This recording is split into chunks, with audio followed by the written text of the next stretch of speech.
中国の古代王朝である殷王朝は、黄河中流域を中心に栄えた。紀元前1600年頃から紀元前1046年頃まで、約500年以上にわたって続いた。殷王朝は中国最古の文字である甲骨文字を使用し、青銅器の製造技術を高度に発展させたことで知られている。殷以前の夏王朝は伝説的な存在とされてきたが、殷王朝の存在は甲骨文字の発見によって歴史的に証明された。甲骨文字は、亀の甲羅や牛の肩甲骨に刻まれた占いの記録であり、これらは殷王朝の宮廷で行われた儀式や政治的出来事を記録していた。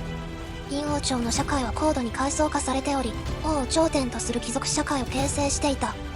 王は、天との交信者とされ、神聖な権威を持っていた。貴族たちは青銅器を所有し、儀式や祭祀に使用した。これらの青銅器は、殷王朝の高度な冶金技術を示す証拠となっている。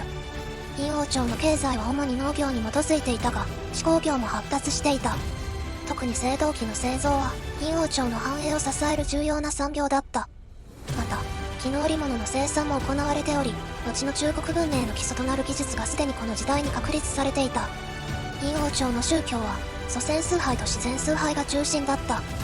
王や貴族たちは、亡くなった先祖の霊に捧げ物をし、その加護を求めた。また、自然現象を神格化し、天や地、山、川などを崇拝の対象としていた。これらの信仰は、後の中国の宗教観に大きな影響を与えた。殷王朝の最後の王である周王は、暴君として知られている。周王の圧政に対して、周の武王が反乱を起こし、奥夜の戦いで殷王朝を滅ぼした。この出来事は、中国の古典、史記や書書に詳しく記されており、後世の中国文学や思想に大きな影響を与えた。殷王朝の滅亡後、その文化や技術は周王朝に受け継がれた。特に青銅器の製造技術や文字の使用は、中国文明の発展に大きく寄与した。また、殷王朝の貴族の一部は、周王朝に仕えることで自らの文化を維持し、後の中国文化の多様性の源となった。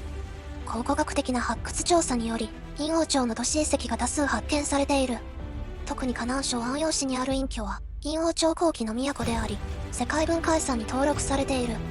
ここでは大規模な宮殿跡や王族の墓、大量の甲骨文字や青銅器が出土し、殷王朝の繁栄ぶりを物語っている。